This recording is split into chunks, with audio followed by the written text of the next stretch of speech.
everybody, Arma here, T-Scales, and today we have another podcast. And today we're talking about overcoming challenges when changing your diet.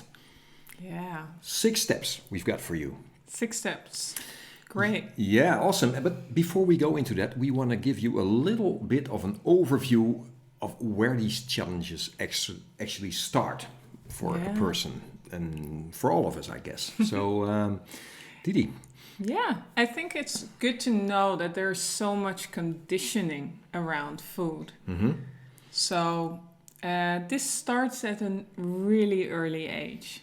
So when you're born, the first thing where you look for is food. Yeah. Because food means survival. A very basic thing. Yeah. No food, there's no life. Yeah, so, and then the second, when you drink with your mother, when you're breastfeeded, there's this comfort and safety. Yeah. So then the brain will say, okay, food means comfort and safety. Wow. Yeah, it's imprinted right from the start. Yeah, this is right when you're born. The second thing you will do is start drinking, because that means survival. And the thing is, this milk is sweet. And there you go. And there you go. So now we combine these, and we know, so the sweet taste stands for comfort, safety, and maybe also survival. Yeah, I mean, the survival thing is very imprinted, I guess. Yeah. It's just that's something we have. But combined with this, we could be in for a bit of trouble later on, right? Yeah. This is the good sweet taste, Yeah, though. of course. I mean, there's nothing wrong with that, of course. The sweet taste. But you will see later on in life, when we go and look for that comfort, we go for sugar, sweet. We go for sweet. Yeah. But do understand from this, what I was just telling, that, okay, it starts from the first moments in your life. Yeah. You're imprinted with, okay, this is the meaning of food on a very basic level. Yeah, that's totally unavoidable. You don't want to avoid this, obviously, but this connection is made, and it's there. And there is so. And then when we grow up a little bit, then when we start to eat different foods, and maybe there is this play around food with your parents, because now food will become a thing that your parents might give you for a treat, for when your behavior is good. Yeah. Or when you do something that they don't want you to do, then they keep away the food. Yeah, it happens, right? Yeah. So it's a way of punishment, or maybe a reward. Yeah. So all these psychological things are creeping into this. And then so there is more things around food developed there. Emotional stuff. Yeah, all these feeling aspects around this. Yeah. So it gets more into our lives. It's a way of having power over you. And there's more attachment. And there's a play both directions, I guess, right? From the child also. They learn words, and they no, I don't want to eat this. No. And then, but if you eat this, then after this you will get something sweet, maybe. Yeah. And there you go again, right? So there's this drama. Yeah. There's a lot of drama around food as well.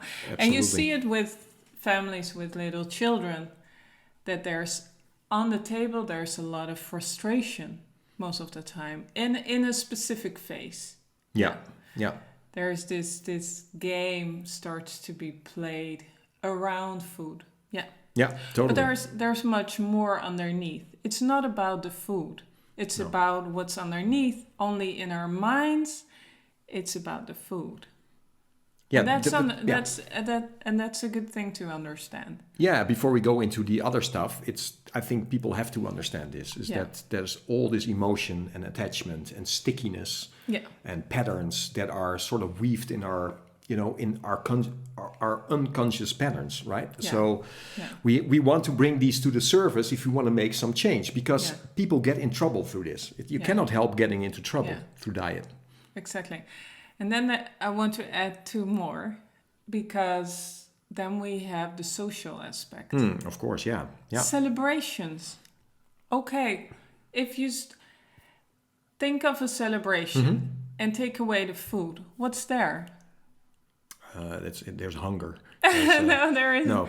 It's no fun. It's no fun at all, No. right? No, it's all based around food, isn't Yeah. it? And get together. So we're coming back to this comfort. We're getting Yeah. back to this Yeah. safety, protection. It's a way yeah. of... This is my tribe, Yeah. and we eat and we eat, We drink, feel and be good. merry. We Yeah. feel, so there is this connection to especially the sweet food. We eat cakes and we eat Yeah.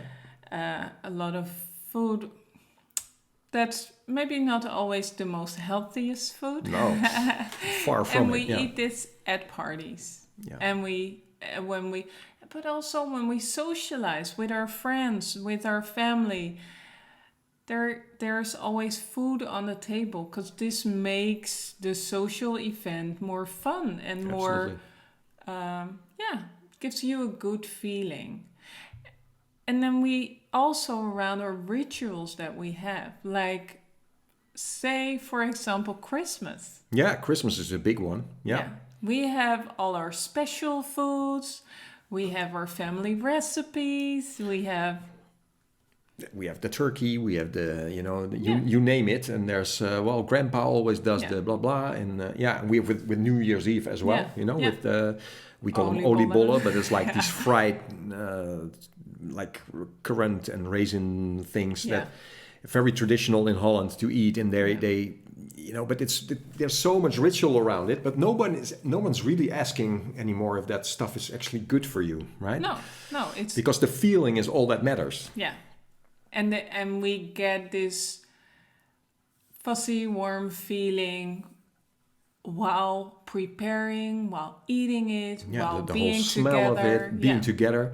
So there's a lot of things coming together that make this conditioning, and the emotional, of course, stickiness around it. To let go. There's letting go of that means that you need to let go of the fun, of the... Well said. Yeah, of course, right. So you want to make a change, and that's not going to be fun. No, because there's no, how am I going to do this, right? If I want to go eat healthy, there's this tribe around me, and what are they going to think, right? Well, we're going deeper into that in a minute, but that's a scary thing. Then you're on your own, right? Yeah. Now you're on your own. Yeah, because you need to break away from that, what's created for you in all those years that you live in your tribe, in your family, in the tribe with your friends. And maybe even your culture, all these things determine that, right? Exactly. Wow, that's quite something. And I hope people that this is helping you getting these ideas, like, wow, it's not the food per se, it's more what's around it, right? Yeah. So then you're a person who's, you're waking up to the fact that something's got to change on that level. And then, we're talking about challenges, of course. Yeah. Now you have these challenges. Yeah. Right? So how can we help people overcome these challenges? Yeah. I think it's the first step is, what's your internal motivation? Yeah. And most of the people who wants to start working on their diet, and then I'm not talking about a diet of 2 months or like, 2 weeks. No, not that. We're talking about lifetime changes. Changing.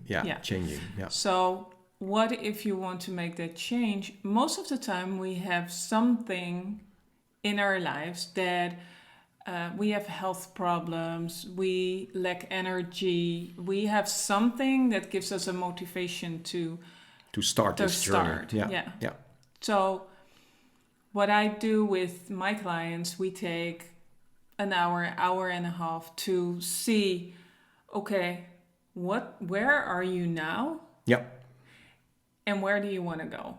absolutely. What does it look like Yeah. when these In a couple of problems weeks, in a couple yeah. of months, and how will your life change? How do Yeah. you feel? Yeah. All these things. So you sort of give them a sort of mirror of the future, and you let them write that down. Yeah, yeah, yeah. So just an easy example, like with your energy, because a lot of people that come to me, they've worked with you, and then they come to me and they say, I want more energy. Yeah, yeah. I want more energy. And they realize that there's something in their diet that is causing.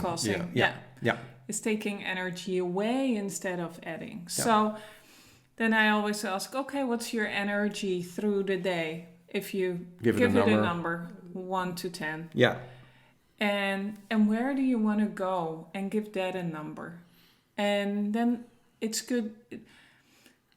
Maybe some people look at it every day, but most of them, they don't look at it every day. And then they come back to me and they say, wow, I've really improved. Yeah. And now I'm not a 5, I'm up to a 7. I'm not at that 10 yet. No, but you're on your way, right? You're on your way. You made a step. Yeah. A clear step, yeah. Yeah. So this internal motivation is a huge one. So another tip could be is like write it down somewhere that you can see it, right? Yeah. Write it multiple times that you can even carry it around in your purse, whatever, somewhere that you can see is like, okay, this is my thing for now, and this is my motivation, and this is where I want to be, and this is because that's going to help you in the process. In the process, you're going to get challenges anyway. So, yeah. So you have a clear understanding what your motivation and is, a clear goal, and what that looks like. Yeah. Perfect. Yeah. So and then you go to step 2 is to write a food journal. So every day, and I've been talking about a food journal in other podcasts as well. It's a very important one because in this food journal, you will write down what you eat every day, what time, and how it makes you feel. Yes. And by writing it down, it makes it so much more clear. That's why. Yeah. Because you will see patterns, you will be more conscious while eating things. Because then if you take some candy, you know, I have to write it down in my journal. Why am I taking it anyway? Yeah, absolutely. In what circumstance? It's the end of the day. How was your work? Did something happen at work? Blah, blah, blah. A lot of things like that, right? Yeah. But if you go back to because this is absolutely supporting this internal motivation, is that you can see like, oh, I'm here now. I want to be there. And what's in between is very obvious in this food journal. You're going to see it. You can pinpoint it even. It's like, that's the thing we have to overcome or change or... Yeah. And then you can also see if you make changes and if you,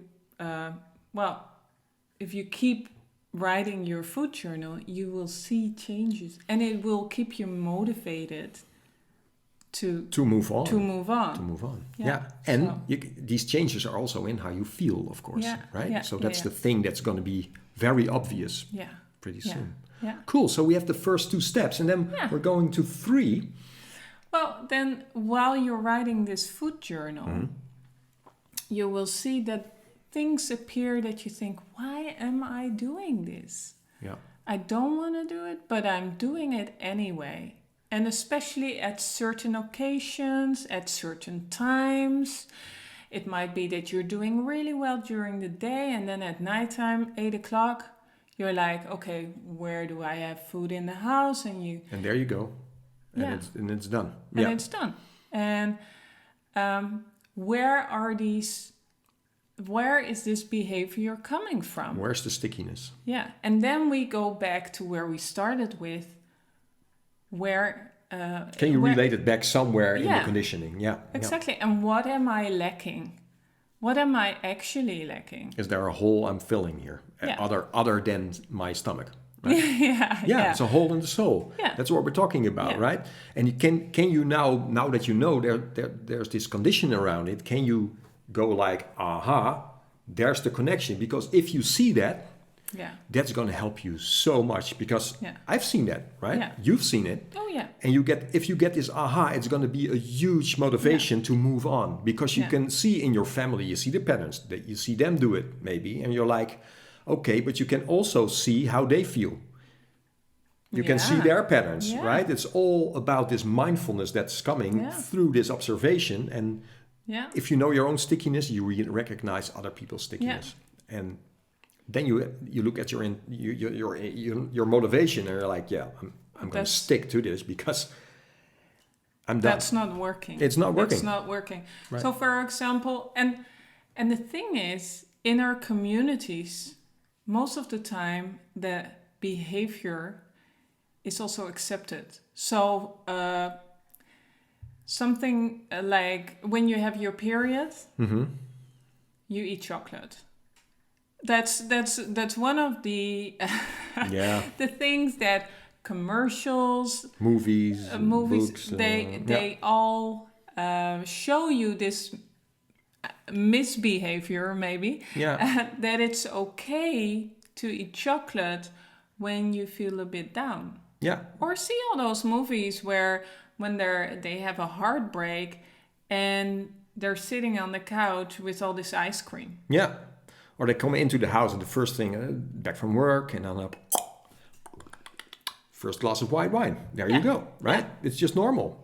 And I think for a lot of people, and if you look at, these television, these series, and you look at it, and there's a lot of that in there, right? Yeah. And you're like, that gives people almost like an approval to do the same. Yeah. It's like, oh, but they're doing it. Oh, I can do that, right? Yeah. But always on a more, unconsciously, right? Yeah. It's like, Yeah. if that's okay. Yeah. Or you see it with your family, your friends, that they have a certain behavior, and that's where you're growing up with. And that's what we're actually talking about, the conditioning. The conditioning, yeah. By what's normal around you. And now this step 3, you're gonna dive into that. Yeah. And see what's underneath. Yeah. And why am I doing this? Why am I taking this candy just before I go to bed? Yeah. What do I really need? Do I need comforting? Okay. Are there other ways that I can look for it? Exactly. That are more healthy for me, and that I actually will make me feel much better about yourself and energy, and so this stickiness, attachment, you recognize it, you can change it. Absolutely. Awesome. Yeah. Beautiful. Yeah. Beautiful. And it doesn't go overnight. Mostly. Of course not. Of course not. It's Of a course process.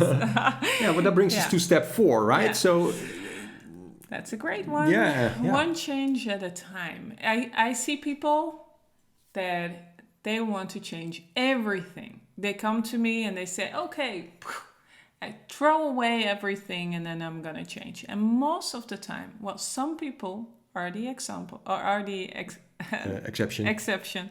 But most people, when they do that, they're going to fail. 2 weeks and they're out.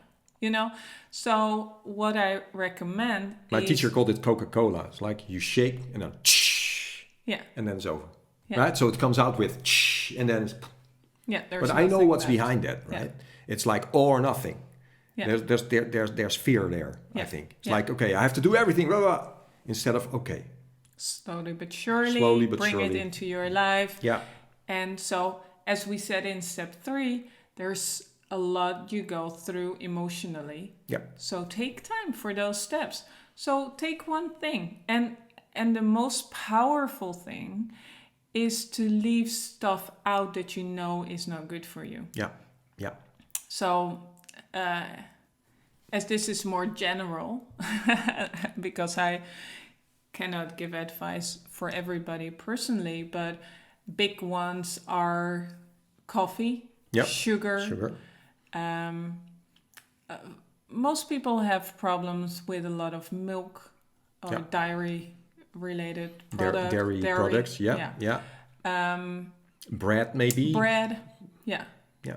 But then and on a personal level, there can be stuff in your diet that is not good for you. So, and sometimes, there's allergic reactions to it, or yeah. Well, I know I started with sugar. That was the first thing. I started with sugar, and that was such a change. Yeah. Because I really stick to it. I was like, no, this is my thing. And from there, it's so much easier to make another change. Yeah. Because you need the experience of this is actually feeling so much better before you move on. Yeah. So if you start doing everything at once, you won't have don't have that clear understanding, clear feeling and understanding. It's too chaotic, right? Yeah, and once you start with one thing and you see that it works, okay, next one. So and you can see also that there's so much habit around this particular one thing. If you zoom in on it, right, and you know there's a lot of stickiness around it because you investigated that, right, and you did your food journal so you could see it and everything, and you know the conditioning around it, like all these steps before, then it's really, really easy to, so much more easy to not do it. Yeah. And it's like, okay, I recognize it now. You put the light on it and then you let it go out of your system, and then within a couple of weeks, you'll find a difference. But we're talking about habit, right? And I think that people need to realize that it actually takes 3 weeks to change any habit or make a new habit. Yeah. It's not about the changing, it's to imprint a new habit, right? You have to do it 3 weeks at least. Yeah. And then you have changed that. Yeah. So it's not long. No, it's not long. It seems long, but actually you will find it's not long, and then you're like, well, I don't need that sugar anymore in my life. No. And that's how you make it different. You make a real change. It's not this changing of like, okay, I want to look healthy in my and great in my swimsuit now. This is other stuff, right? Yeah. This is changing yourself and stickiness and emotion. Yeah. So, yeah. Yeah, 21 days. That's a great one. Days. So I have a lot of clients that come in, they drink coffee, and I say, that's my advice. Don't start with going back one coffee and then still drink 2 a day and then go back. There you can see the stickiness, right? That's not going to work. No. If you truly want to experience the effect, you have to quit it. Don't do it. And say to yourself, if it's difficult, I'm going to do this for 21 days. Yeah, yeah. Put it on the calendar and then just write down, okay, 1 day until 21 and see how you feel. But do journal, because then you see the effect of what it does. Absolutely. And it will creep in all sorts of surprising ways in your life, right? Yeah. It's like how you wake up, how you are in a meeting, your focus, your concentration. It might be that in the first week, maybe you feel a little bit of a drop, even in energy. That could be. Also write that down and see that if you're making changes in things that are so normal for you all the time, that of course there's going to be, a getting used to. Yeah. But in a couple of weeks, you will already feel the effects, of course, right? Yeah. I mean, 2 weeks is the least to feel that effect, but 3 weeks is changing the habit. Yeah. Great. Cool. Awesome. So then that was already step 4. Yeah. And step 5 is, okay, now you changed one thing, but also see how food is a part of your day. Yeah. It's such a big part of your life. That's why it is easy to change, because you have a chance at least 3 times a day. Yeah. But it's also a challenge because it's 3 times a day. Yeah. And so you have to look at, okay, when do I do my grocery shoppings? How do I make sure that I have the right ingredients in the house to always prepare good food for myself? So important. Yeah. Because if you plan this ahead, then you don't come for the surprise that you're tired and you're kind of don't feel like going to the shop at that time, and you start ordering pizzas. Yeah, you got your phone in your hand and there you go, right? So that's what we're doing here. We always have enough food in the house and making also sure that we have something that we can cook in 10 minutes. Yeah. And it's still healthy, like some rice or with something, a little bit of vegetables, something that we can just eat. Yeah.